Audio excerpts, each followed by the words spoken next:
Hello everyone, welcome back to your channel unbroken bond. तो आज जो हम डिस्कस करने वाले हैं वो हमारा टॉपिक है अल्कोहल, फिनोल एंड ईथर्स। तो alcohol, phenol and ethers basically ये क्या है, पूरी की पूरी एक यूनिट है क्लास 12th में ऑर्गेनिक बुक के अंदर।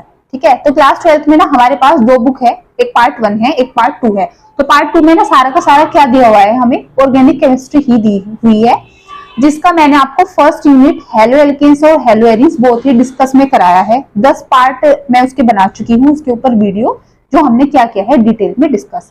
एक चीज रहती है बस क्या कि मैंने अब तक ना आपको उसके इन टेक्स्ट के जो मैंने बोला था कि मैं आंसर क्वेश्चन कराऊंगी वो अब तक नहीं आए, बट हम उसको भी कर लेंगे। एक बार हम इस वाले चैप्टर को क्या कर दे, थोड़ा सा स्टार्ट कर दे। इसको स्टार्ट करेंगे तो किसी एक दिन क्या करेंगे कि वो वाली वीडियो भी जिसके अंदर सारे क्वेश्चन होंगे हम वो भी बना लेंगे। ठीक है, तो आज हम डिस्कस करेंगे अल्कोहल, फिनोल एंड ईथर्स।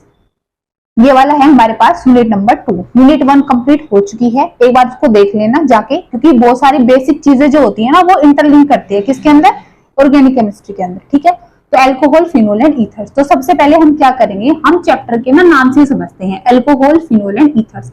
अब अल्कोहल को देखो आप, सबसे पहले हर एक को पता होगा अल्कोहल का, है ना, बच्चे से बच्चे को पता होगा किसका, अल्कोहल का, क्योंकि अल्कोहल जो है हम उसको बहुत तरीके से यूज करते हैं अपनी एवरीडे की लाइफ में। जो हमारी डे टू डे लाइफ है उसमें हम अल्कोहल को बहुत ज्यादा वाइडली यूज करते हैं। इसकी वाइड एप्लीकेशन है हमारी डे टू डे लाइफ के अंदर। ठीक है, एक एप्लीकेशन तो हर कोई जानता है, ठीक है, कि अल्कोहल किस लिए यूज होता है। ठीक है, हर कोई जानता है कि अल्कोहल किस लिए यूज होता है। ठीक है, वो अच्छे वे में होता है या बुरे में होता है, वो अपनी अपनी थिंकिंग है, बट अल्कोहल को यूज किया जाता है बहुत ज्यादा।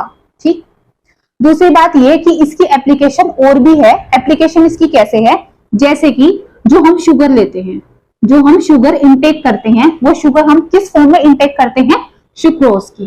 किसकी, सुक्रोज की। उसके बाद जो हम कॉटन का यूज करते हैं, किसका, कॉटन का, फैब्रिक में यूज करते हैं, जिसके अंदर क्या होता है बेसिकली सेल्यूलोज। ठीक है, अगर हम देखें इन सब में भी क्या पाया जाता है, OH ग्रुप पाया जाता है, जो बेसिकली क्या है, हमारा एक अल्कोहलिक ग्रुप है।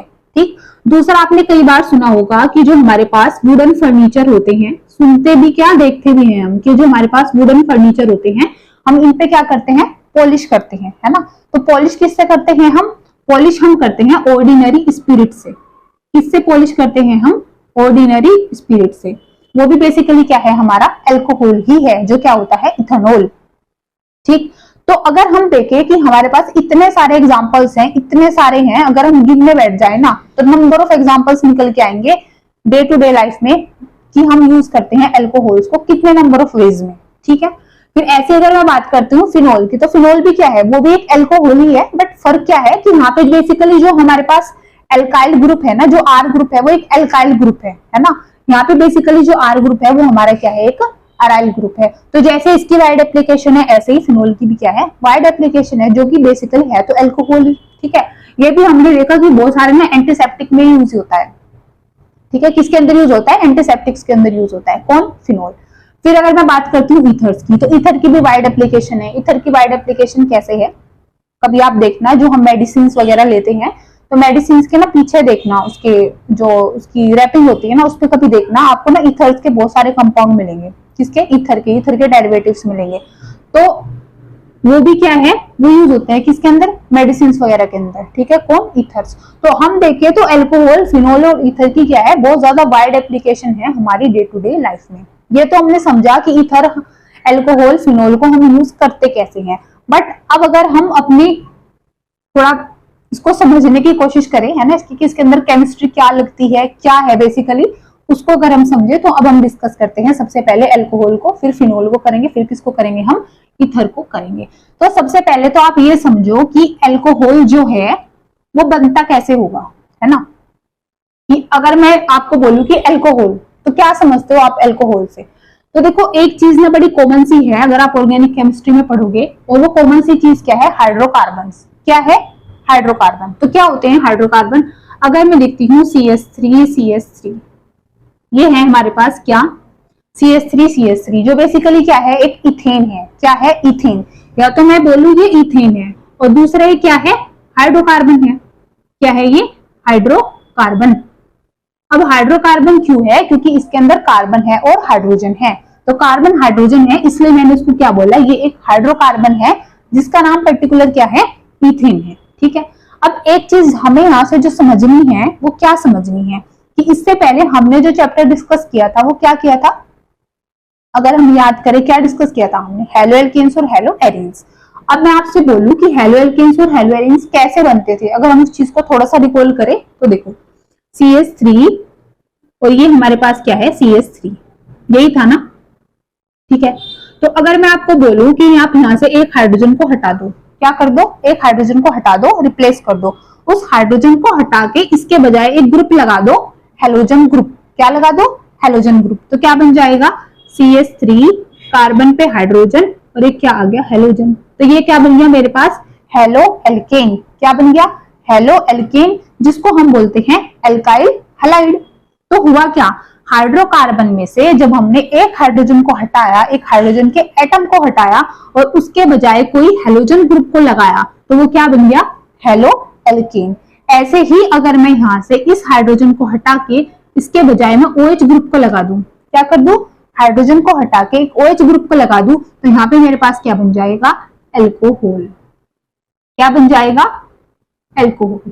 ठीक है, तो हम क्या देख रहे हैं कि हाइड्रोकार्बन में से अगर हम हाइड्रोजन को रिप्लेस करते हैं किसी और एटम से या किसी और ग्रुप से, तो क्या हो रहा है कि हाइड्रोकार्बन ना डायरेक्टली क्या हो रहा है, किसी दूसरी चीज में कन्वर्ट हो रहा है। और वो चीज क्या मिल रही है हमें, ये हमें जैसे देखा कि अल्काइल हैलाइड मिला जिसको हमने बोला हेलो एल्केन, या फिर हमें क्या मिला, एल्कोहल मिला। तो ऐसे ही हम क्या देखेंगे कि हाइड्रोकार्बन में से हाइड्रोजन को रिप्लेस करके हमें नंबर ऑफ क्या मिलेंगे, कंपाउंड्स मिलेंगे। अब एक चीज अगर हम देखें कि ये हाइड्रोकार्बन है, ये अल्काइल हैलाइड है, ये एल्कोहल है, तो जो इनकी फिजिकल प्रॉपर्टीज होगी, इनकी केमिकल प्रॉपर्टीज होगी, वो भी सारी क्या करेगी, डिफर करेगी। क्या करेगी, डिफर। तो मैं ये बोल सकती हूँ कि हाइड्रोकार्बन में से जब हम किसी एटम को या किसी ग्रुप को रिप्लेस करते हैं किसी अनदर ग्रुप से, तो जो हमें न्यू कंपाउंड मिलता है, जो नए कंपाउंड की फॉर्मेशन होती है, उसकी फिजिकल और केमिकल प्रॉपर्टी डिफर करती है किससे, उस हाइड्रोकार्बन से। करनी भी चाहिए क्योंकि ये हाइड्रोकार्बन है, ये अल्काइल हैलाइड है और ये क्या है, अल्कोहल है। तो जब तीनों अलग है तो तीनों की फिजिकल और केमिकल प्रॉपर्टी भी क्या हो जाएगी, अलग हो जाएगी। बट अगर हम देखें कि एक जो बेसिक वे है बनने का वो क्या है कि हाइड्रोजन को हटाओ, दूसरा ग्रुप लगाओ, तो हमें किसकी फॉर्मेशन हो जाती है, एक न्यू कंपाउंड की। ठीक है, ये तो हमने समझा एक जनरल वे, है ना, कि भाई पहले अल्काइल हैलाइड पढ़ा, उसमें भी हाइड्रोकार्बन था, एल्कोहल पढ़ा, यहाँ पे भी क्या है, हाइड्रोकार्बन है। तो ये केमिस्ट्री तो सेम है कि हाइड्रोकार्बन की रिप्लेसमेंट होएगी, मींस हाइड्रोकार्बन के अंदर जो एटम्स हैं उनकी क्या होगी, रिप्लेसमेंट होएगी। ठीक है, ये चीज हमने समझी। अब मैं अगर बात करती हूँ कि अल्कोहल दिखेगा कैसे, तो ये हमने एक झलक तो देख ली अल्कोहल की, है ना। बट अगर मैं फिर से आपको लिख के थोड़ा सा बताऊं तो अल्कोहल क्या होएगा, अगर मैं लिखती हूँ मेरे पास क्या है CH3 यही था ना, तो इसके अंदर मैंने क्या किया, एक हाइड्रोजन को रिप्लेस करके क्या लगा दिया, एक OH ग्रुप। तो ये क्या है हमारे पास, बेसिकली एक अल्कोहल है। क्या है ये, एक अल्कोहल जिसका नाम क्या है, मैट एथ इथेनॉल। क्या है, इथेनॉल। ये सब हम बात करेंगे नोमेनक्लेचर में, ठीक है, कि कैसे इथेनॉल, प्रोपेनॉल क्या कब आता है, वो बात की बात है। अब ऐसी अगर मैं बात करती हूँ कि फिनोल क्या है, फिनोल क्या होता है, फिनोल में हमारे पास ये जो होती है ना, ये R ग्रुप जो होता है, वो R ग्रुप क्या होता है, एराइल ग्रुप। क्या होता है, एराइल ग्रुप। यहाँ पे मैं लिखूंगा जनरल ROH। क्या लिखूंगा मैं, जनरल ROH। अब ये समझो मैं कह रही हूँ कि ये अल्कोहल भी हो सकता है, ये फिनोल भी हो सकता है। क्या कह रही हूँ कि अल्कोहल भी हो सकता है और फिनोल भी हो सकता है। बट हाँ, अगर मैं स्पेसिफिक कर दूं कि R मेरे पास क्या है, एक अल्काइल ग्रुप है। क्या है, अल्काइल ग्रुप। तो स्पेसिफिक हो गया कि ये क्या है, एक अल्कोहल है। लेकिन अगर मैं बोलूं कि R मेरे पास एक अराइल ग्रुप है, क्या है, R अराइल ग्रुप। अब बोलो अब क्या है, अब क्या है ये, अब है फिनोल। अब क्या है, ये फिनोल है। ठीक है, तो अब अगर हम यहाँ पे देखें कि ROH मेरे पास क्या है, एक जनरल फॉर्म है। बट अगर मैं R को बोलती हूँ अल्काइल, तो ये मेरे पास है क्या, अल्कोहल। अगर R को मैंने फिक्स कर दिया एराइल, तो ये मेरे पास क्या है, फिनोल। ठीक है, तो दिखते ऐसे हैं कि अल्कोहल्स की रिप्रेजेंटेशन ये है और हमारे पास जो फिनोल है वो ये है। ठीक है, अगर मैं बात करती हूँ ईथर की, तो ईथर हमारे पास क्या होता है, ईथर होता है ROR। क्या होता है, ROR। अब ये बाद वाली बात है कि जब हम ईथर का क्लासिफिकेशन करेंगे कि R क्या होगा, R एल्काइल भी हो सकता है, यहाँ पे R एराइल भी हो सकता है। ठीक है, R क्या हो सकता है, एल्काइल भी, और R क्या हो सकता है, कोई एराइल ग्रुप भी। तो लिख देते हैं R can be alkyl, R can be alkyl group और अराइल ग्रुप।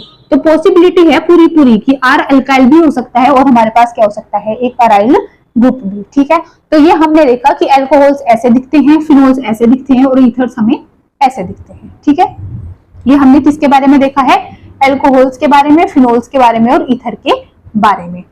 अब इसके बाद अब अगर मैं आपसे बोलूं कि जो अल्कोहल है ना, कि अल्कोहल हमारे पास होते हैं मोनोहाइड्रिक अल्कोहल, डाईहाइड्रिक, है ना, ट्राईहाइड्रिक, पॉलीहाइड्रिक अल्कोहल। तो उससे क्या समझते हैं, क्योंकि कई बार हम देखते हैं, अभी मैंने क्या किया कि हाइड्रोकार्बन में से मैंने सिर्फ एक हाइड्रोजन को रिप्लेस किया, तो क्या जरूरी है हम एक ही हाइड्रोजन को रिप्लेस करें, हम ज्यादा को भी तो कर सकते हैं। ठीक है, तो अगर हम ज्यादा हाइड्रोजन को रिप्लेस करेंगे तो फिर क्या होगा, तो अगर हम एक हाइड्रोजन को रिप्लेस करते हैं, जैसे कि हमने हेलोएल्केन्स और हेलोएरिन्स में पढ़ा था कि अगर हम एक को रिप्लेस करते हैं तो बनता है मोनो, दो को करते हैं डाई, तीन को करते हैं ट्राई, सो ऑन। ठीक है, ये वाली चीज चलती है। तो अब अगर मैं बोलूं कि यहाँ पे हम देखें कि मोनो, डाई, ट्राई क्या है, तो अगर मैं लिखती हूँ, देखो CH3 CH2OH, ये मेरे पास क्या है, CH3 CH2OH। तो इसमें मैंने एक हाइड्रोजन को हटा के एक OH ग्रुप लगाया, क्या लगाया, एक OH ग्रुप। तो इसको क्या बोलेंगे, मोनोहाइड्रिक अल्कोहल। क्या बोलेंगे, मोनोहाइड्रिक अल्कोहल, क्योंकि हमने एक हाइड्रोजन को हटा के एक किसको लगाया, OH ग्रुप को लगाया।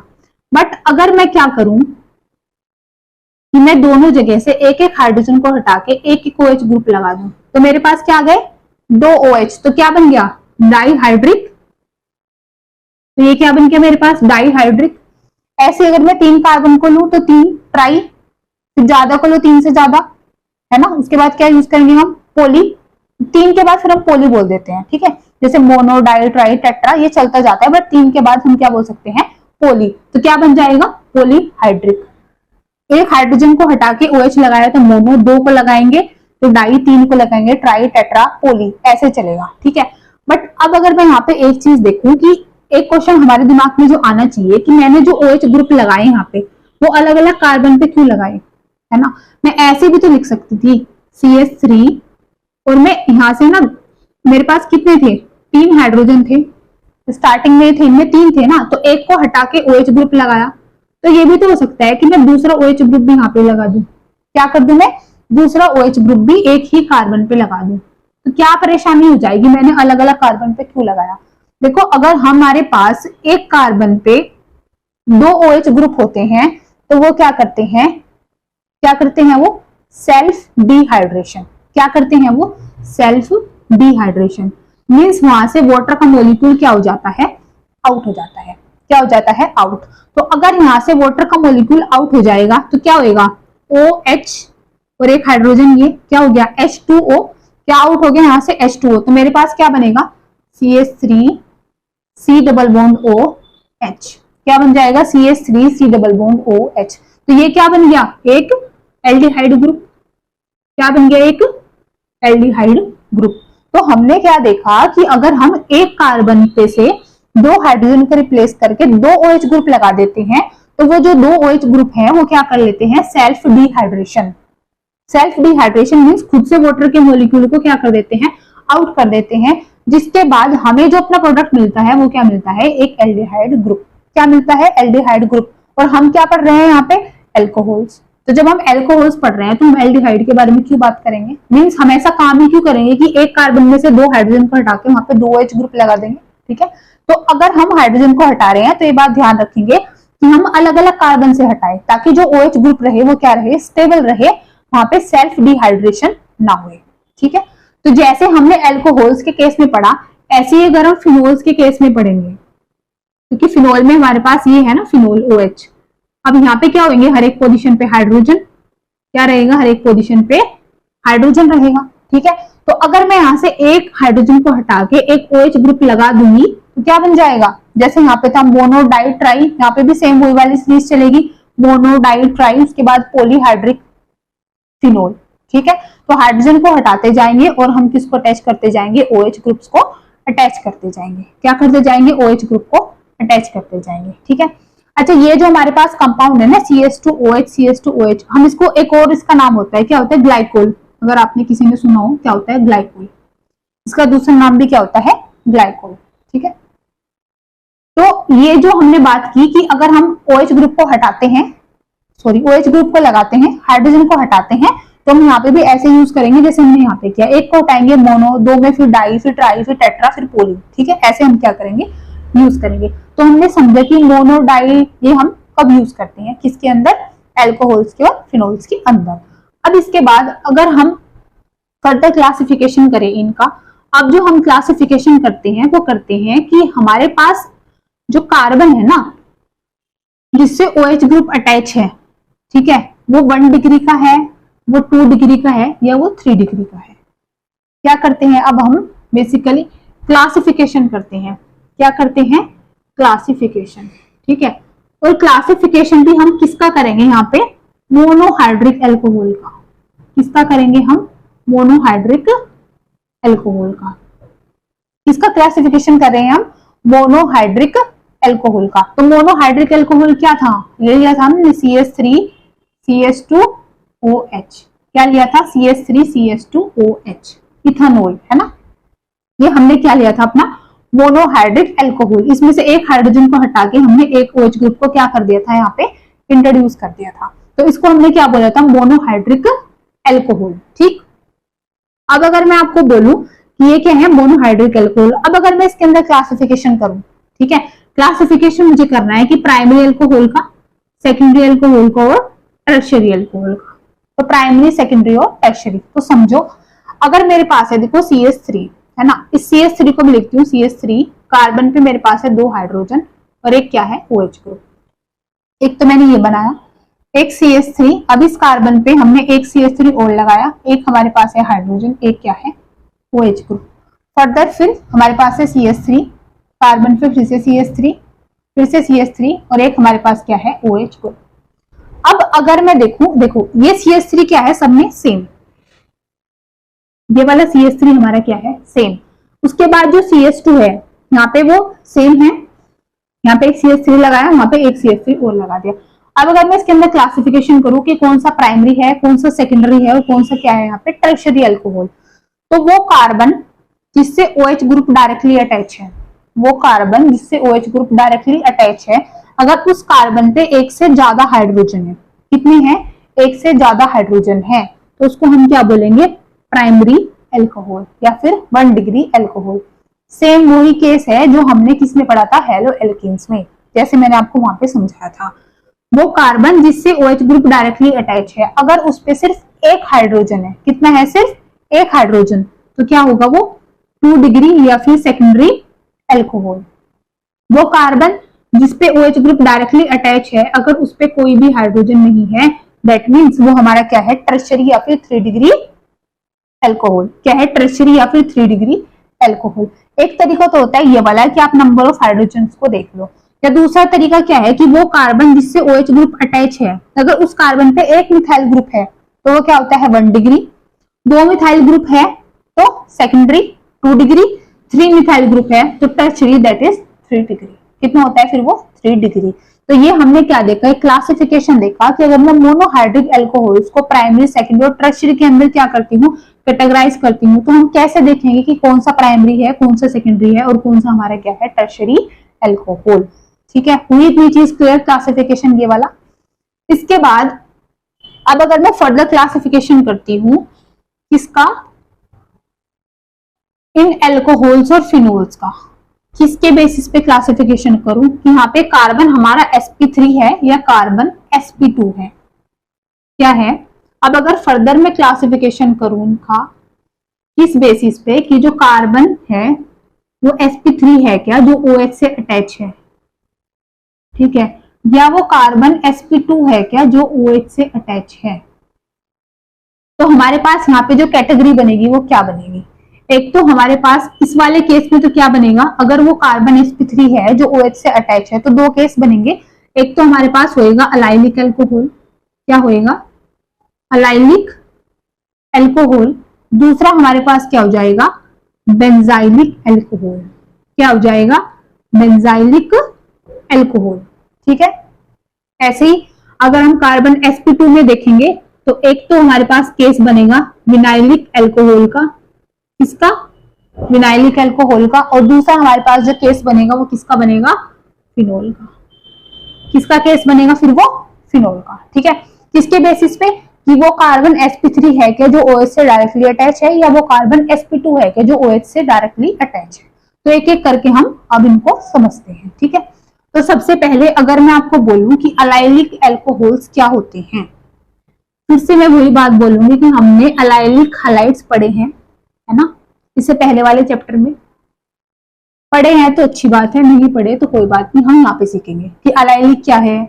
ठीक है। आपका बेंजाइलिक ग्रुप क्या होता है, विनाइलिक ग्रुप क्या होता है, अगर नहीं पढ़ा तो उस चीज को हम यहाँ पे डिस्कस कर लेते हैं। ठीक है। तो अब अगर मैं आपको बोलूं कि अलाइलिक एल्कोहल्स क्या होते हैं, ठीक है, तो अब अगर मैं बात करती हूँ किसकी? अलाइलिक एल्कोहल की। इसकी बात करते हैं हम अलाइलिक एल्कोहल की। ठीक है।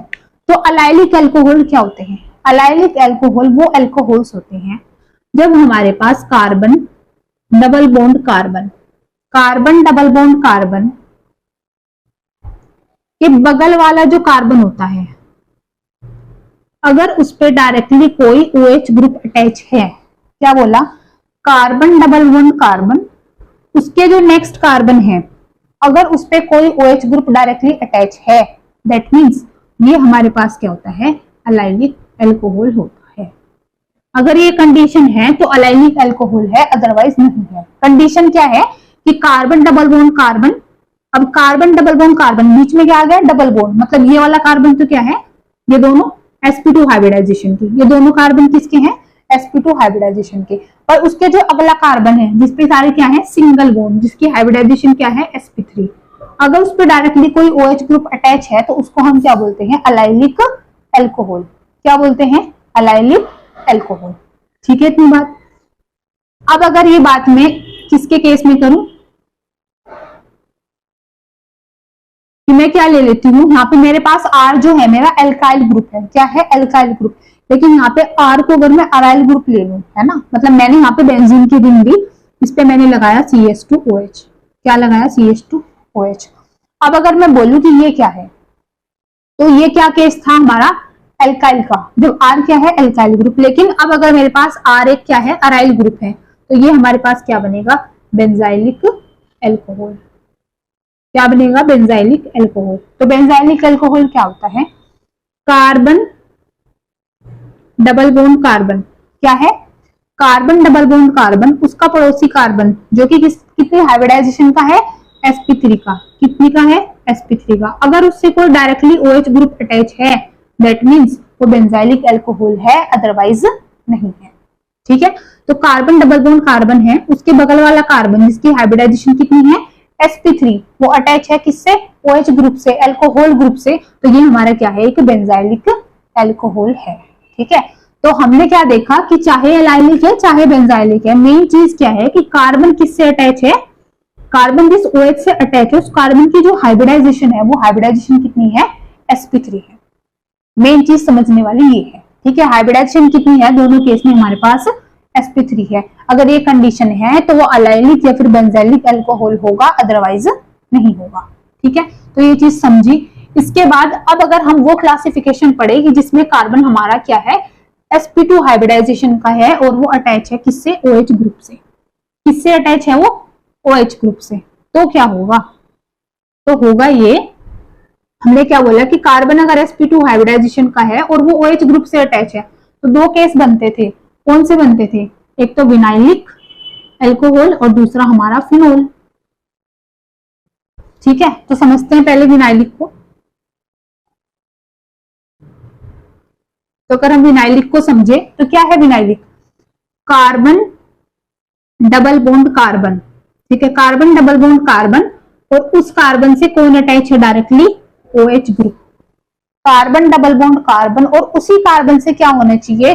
OH ग्रुप अटैच होना चाहिए। अगर ऐसा है तो वो विनाइलिक एल्कोहल है, अदरवाइज नहीं है। या मैं बोलूं कार्बन डबल बॉन्ड कार्बन, मतलब इन दोनों कार्बन की हाइब्रिडाइजेशन क्या है? sp2, क्योंकि यहाँ पे कौन सा है, डबल बॉन्ड। तो वो कार्बन जिसकी हाइब्रिडाइजेशन sp2 है, अगर उससे OH ग्रुप अटैच है जो कि यहाँ पे है, तो वो क्या होगा, विनाइलिक अल्कोहल होगा, अदरवाइज वो नहीं होगा। ये बात कब आई, जब R मेरे पास फिर से क्या है, एक एल्काइल ग्रुप है। R क्या है, एल्काइल ग्रुप। बट अब अगर मैं R को एराइल ले लूं, ये ले ली मैंने बेंजीन की रिंग, है ना, कार्बन डबल बॉन्ड कार्बन, क्या है, कार्बन डबल बॉन्ड कार्बन, इससे अगर अब डायरेक्टली कोई OH ग्रुप अटैच है तो क्या है ये, क्या है ये हमारे पास, फिनोल। तो क्या बन जाएगा ये, फिनोल। ठीक है, क्योंकि इसकी भी हाइब्रिडाइजेशन sp2 है और इसकी भी हाइब्रिडाइजेशन क्या है, sp2। तो एक चीज फिर से इस वाले केस में भी कॉमन है कि दोनों में कार्बन की हाइब्रिडाइजेशन sp2 होनी चाहिए और उससे डायरेक्टली क्या होना चाहिए, अटैच OH ग्रुप। अगर ऐसा है तो विनाइलिक अल्कोहल या फिर फिनोल होगा, अदरवाइज नहीं होगा। तो क्या डिफरेंस समझा, एलाइलिक में और बेंजाइलिक में कार्बन sp3 होना चाहिए, विनाइलिक में और फिनोल में कार्बन कितना होना चाहिए, sp2 हाइब्रिडाइजेशन का। ऐसा है तो ठीक है, नहीं है तो हम फिर इनकी बात करते ही नहीं, है ना। फिर एलाइलिक और विनाइलिक, फिनोल है, फिर बेंजाइलिक का केस बनता ही नहीं है। तो ये हमने क्या पढ़ा, ये क्लासिफिकेशन पढ़ा, किसके बेसिस पे, कार्बन की हाइब्रिडाइजेशन के बेसिस पे। ठीक है, अब अगर मैं थोड़ा सा आपको समझाऊं किसके बारे में, ईथर्स के बारे में, किसके बारे में मैं समझाना चाहती हूँ आपको, ईथर्स के बारे में। तो अब अगर देखो हम थोड़ा सा समझे ईथर के बारे में, कि ईथर्स के बारे में हम समझे, तो ईथर्स मैंने आपको बताया था कि ईथर्स क्या होते हैं, ROR, ये क्या है, ईथर्स। अब मैं कह रही हूं कि R यहाँ पे हो सकता है अल्काइल भी और अराइल भी हो सकता है, दोनों केस हो सकते हैं। अच्छा, ईथर वैसे दो तरह के होते हैं, अगर इनका क्लासिफाई करते हो बेसिकली, एक तो होता है सिमेट्रिकल ईथर, क्या होता है, सिमेट्रिकल ईथर। दूसरे हमारे पास क्या होते हैं, अनसिमेट्रिकल ईथर। दूसरे क्या होते हैं हमारे पास, अनसिमेट्रिकल ईथर। सिमेट्रिकल ईथर कब होगा, जब R दोनों क्या होंगे, बराबर। जब R1 इसको ले लो, अगर इसको R2, जब R1 बराबर होगा R2 के, तो ईथर क्या होगा, सिमेट्रिकल। ईथर क्या होगा, सिमेट्रिकल। लेकिन अगर R1 R2 के बराबर नहीं है तो ईथर हमारा क्या होगा, अनसिमेट्रिकल। क्या ईथर होगा, अनसिमेट्रिकल। एग्जांपल देख लेते हैं, अगर मैं लिखती हूँ CH3OC2H5, इसमें एक R ग्रुप है क्या, मिथाइल, दूसरा R है इथाइल, तो दोनों क्या है, अलग, इसलिए कौन सा ईथर है, अनसिमेट्रिकल। लेकिन अगर मैं लिखती हूँ C2H5 और C2H5, दोनों क्या है, इथाइल ग्रुप्स हैं, अगर दोनों इथाइल है तो सिमेट्रिकल है, बराबर है, तो कौन सा ईथर है ये, सिमेट्रिकल ईथर। तो कौन सा ईथर है, सिमेट्रिकल ईथर। तो ये हमने क्या पढ़ा कि ईथर भी दो तरह के हैं, एक तो सिमेट्रिकल है, दूसरा क्या है, अनसिमेट्रिकल। एक तो चीज हो गई ये। दूसरा, अब अगर मैं उस बेस पे बोलूं कि एरोमेटिक ईथर है या एलिफेटिक ईथर है, कि एरोमेटिक है या एलिफेटिक है, तो वो कैसे समझेंगे, तो वो ऐसे समझेंगे कि अगर हमारे पास CH3OC2H5 है तो ये अनसिमेट्रिकल ईथर, क्योंकि दोनों साइड क्या है, R ग्रुप अलग, अनसिमेट्रिकल ईथर है, लेकिन कौन से टाइप का है, एलिफेटिक। कौन सा है, एलिफेटिक है। ठीक है, क्योंकि दोनों तरफ R ग्रुप क्या है, एल्काइल ग्रुप्स हैं। कौन से हैं, दोनों तरफ R ग्रुप हमारे एल्काइल, तो एलिफेटिक ईथर है। कौन सा है, एलिफेटिक।